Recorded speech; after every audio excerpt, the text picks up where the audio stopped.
Okay, Dr. Mindy here, and I so desperately wanted to have a conversation with you guys about what does it mean to be immune compromised. Right now, we are in a situation in the world where this phrase is getting thrown out. What does that mean to be immune compromised? Does it mean you have to have symptoms, or can you be immune compromised from having like a chronic condition? Or maybe could you be immune compromised and you don't even know it?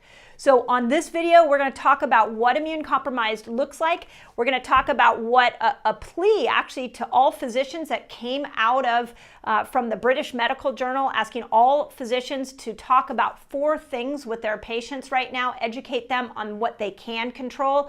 And I'm going to dive into the science behind what it means to be immune compromised, because you have an opportunity here and I'm excited to share it with you.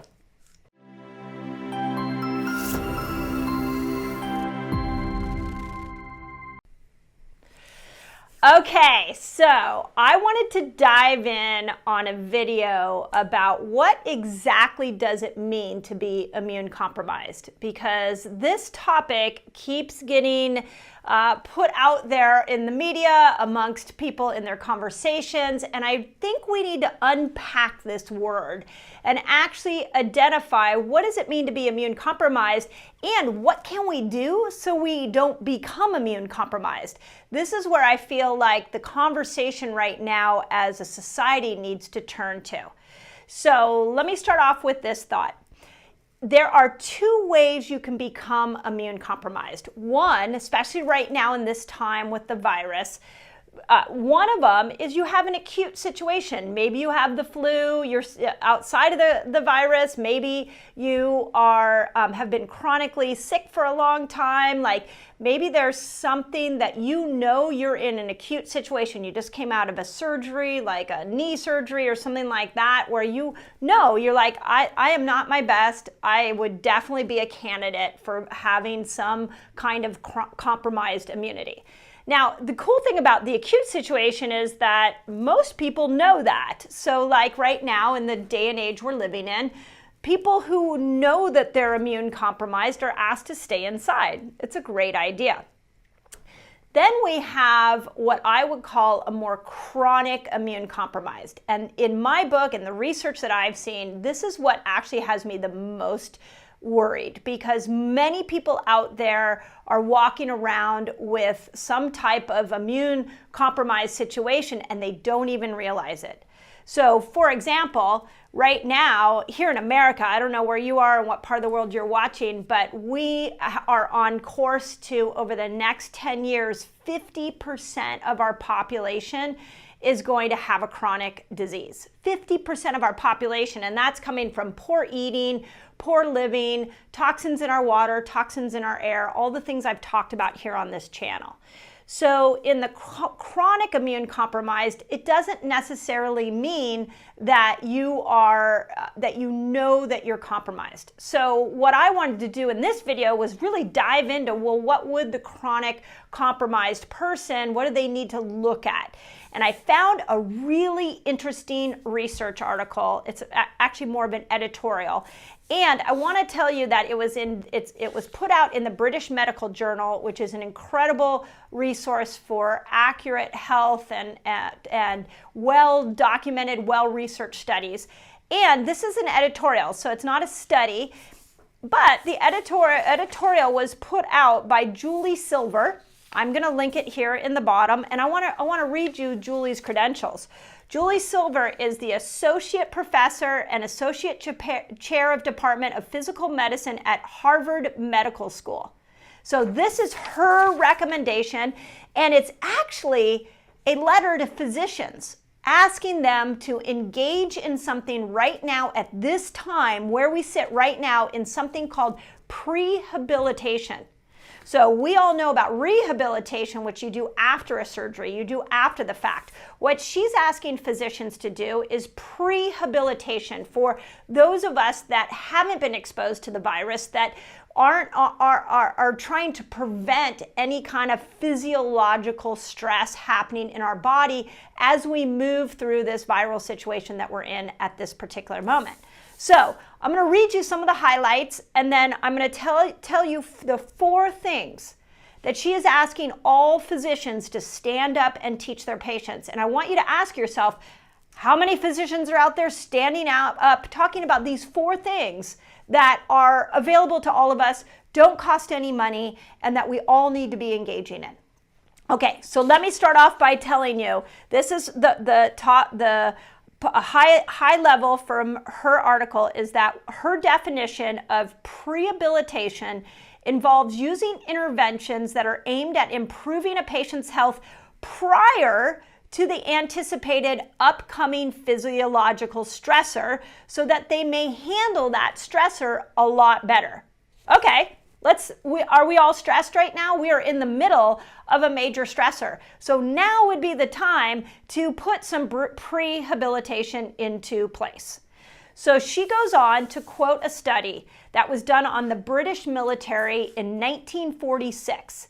And the study was done for 2 months where they knew that this section, they did it on 12,000 men. So this is not a small study.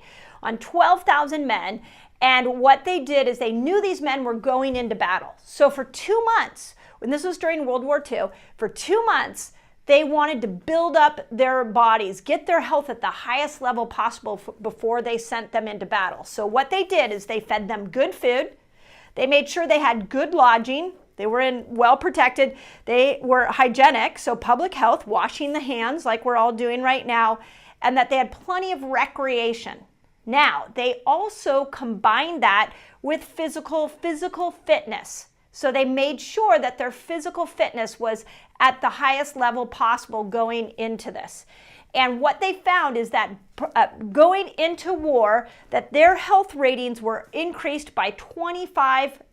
So they had a measurement. She doesn't say in the article what the measurement was, but they had an increase in 25% of their health measurements improved by 25%. That's the most simple way I can explain it. This was in 10,000 men. So she goes on in the article to saying, and I'm going to quote her because this is what she's asking physicians to do, is that currently we are in a window of opportunity that exists whereby physicians can recommend best practices approach based off of evidence to advise patients and the public about how to maintain, optimize their fitness and their nutritional health in midst of the coronavirus pandemic, okay? She goes on to these 4 things. Here's number 1, exercise. Her concern, and this is my concern as well, is that we're all sitting at home. When you sit at home, you cause muscle wasting, especially in the elderly. So we're the most concerned right now about the elderly. So you're going to cause more of a muscle wasting scenario. When you have less muscles, you have less blood flow going to the heart, forcing the heart to work at its best.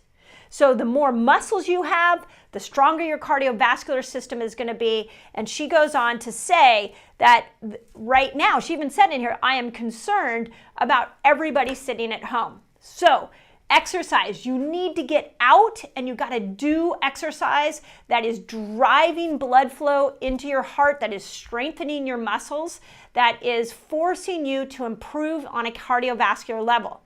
My personal favorite for things like this is HIIT training, that high intensity training where you're doing a lot of like really hard jumping jacks, push-ups for like 30 seconds, 45 seconds on, and then 15, 30 seconds off. We just did this in my Reset Academy this on Saturday. We are going to do it again. I am upping my game to my Reset Academy right now as we go through this together. So we are doing workouts as a community. If you want to join us in there, just put Reset Academy and we'll send you a link to come on in. But you need to be exercising. This is not the time, just if you're quarantined like we are here in California, this is not the time to sit on your couch. This is the time to improve your cardiovascular system. And this goes for the elderly as well. We need to get them out and moving. Okay, second thing she's asking physicians to tell is that we need to look at our nutrition. Okay, so what specifically does she say in here? What type of nutrition do we need to look at? Well, number 1, you guys are all doing it, is glycemic control. Says it here The doctor who's in charge of physical medicine and healthcare at Harvard wants us all to lower our glycemic index. That is AKA the ketogenic diet. There has never been a better time to follow the ketogenic diet. And I'll explain, there's some caveats to that I'll explain here in a moment. But if you do not know how to get into ketosis or what the ketogenic diet is about, now is the time to learn it. Again, watch all my other YouTube channels or join me in my academy where we're teaching people how to get into ketosis so that we can start to improve everybody's health. So you want to keep that glycemic index down. The other interesting thing that she quotes is that as we increase our exercise around the days you're exercising, she wants us to increase our protein load because it builds muscle. Those amino acids are so important for muscle building.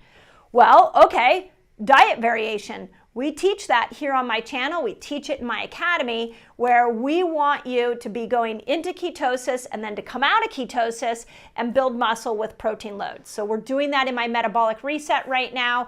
I'm in the process of creating a whole new immune reset, so get ready for that because I'm excited to give you guys science-based tools. So increase your protein, especially around your times of working out and trying to build more muscle. Okay. Third thing, stop smoking. This virus is attacking the respiratory system. If you are a smoker, now would be the perfect time to stop. They are showing that people who have lungs that are compromised are going to be more vulnerable to this virus. So stop smoking. I don't need to say any more about that. If you look at Italy right now, 24% of their population smokes. If you look at China, 48% of their population smokes, and most of them are men, and their death rates were higher amongst that smoking population. So stop smoking. Okay, fourth thing, decrease your stress. Okay, now this one, it cracks me up because holy cow, like could the news and everything out there is just amping up everybody's stress levels. So we, as a community here on YouTube, my academy, my resetters, like a world community, we need to just calm ourselves down for a moment, look at what we can control and not focus on the things that we can't control. So keeping people happy. I'll tell you here in my clinic this morning, I asked several of our elderly, like, how are you feeling? What are you doing? And some of them reached out and said, I'm really lonely. I'm really struggling. So we, as a team, came up with some ideas of how we can support these people. So stop spinning yourself up. I just did an incredible interview with Dr. Carrie Jones, who's an expert in hormones. It's on my Dr. Mindy Pelz Facebook page. Go look at it because we talked about the amygdala and how the amygdala can get so easily triggered right now. So you've got to have tools for calming your amygdala down. And Dr. Carrie and I talked about that over on that. You can go see that interview. But now is the time to rally around people that need us. Now is the time for us to stop engaging in negativity. We need to get our minds to calm down, and we need to move all of us to a place where there is more hope and possibility. And if you can't move there yourself, let's move there as a group. In fact, on this video, put a statement of what you're grateful for. I just started a thread on my personal Facebook page of all the things you're grateful for. We have over 100 comments within an hour of people on there just talking about the amazing things to be grateful for. That is the quickest way to get yourself out of stress, is to focus on what you're grateful for. So I'm going to finish it up with this. She goes on to say that the best practices in what she calls multimodal type of medicine, we call it a multi-therapeutic approach, are to do all of these things, and that she went on, and multi-model means you got to do several things. It's going to be all the small changes. She goes on to say this, that importantly, small changes in cardiopulmonary fitness may have a large impact on patients who are medically frail, including the elderly. So you don't have to start a massive workout right now. You just need to maybe continue what you're doing or push yourself to a whole nother level. So immune compromised, it doesn't happen to the unlucky ones. It happens to people who don't know things like I just shared with you. So please share this video out, show it to a loved one who may be elderly, show it to somebody who's really in fear right now, because the whole premise that my channel is built off of is that you are incredibly powerful. This body of yours is so well designed. It is not going to fail you in this moment. It is there to serve you. Now, having said that, let's step in and do the things that can support it so that if you did come in contact with this virus, you would be well prepared. So if you want to dive into immunity with me more, join me in my academy. Just put Reset Academy in the comments and my team will make sure that you get in. And just from the bottom of my heart, you are more powerful than you've been taught. You are more powerful than the media is letting on to right now. You have got this. Just don't sit on the couch. Move into action and start with these 4 things. So, as always, I hope that helps.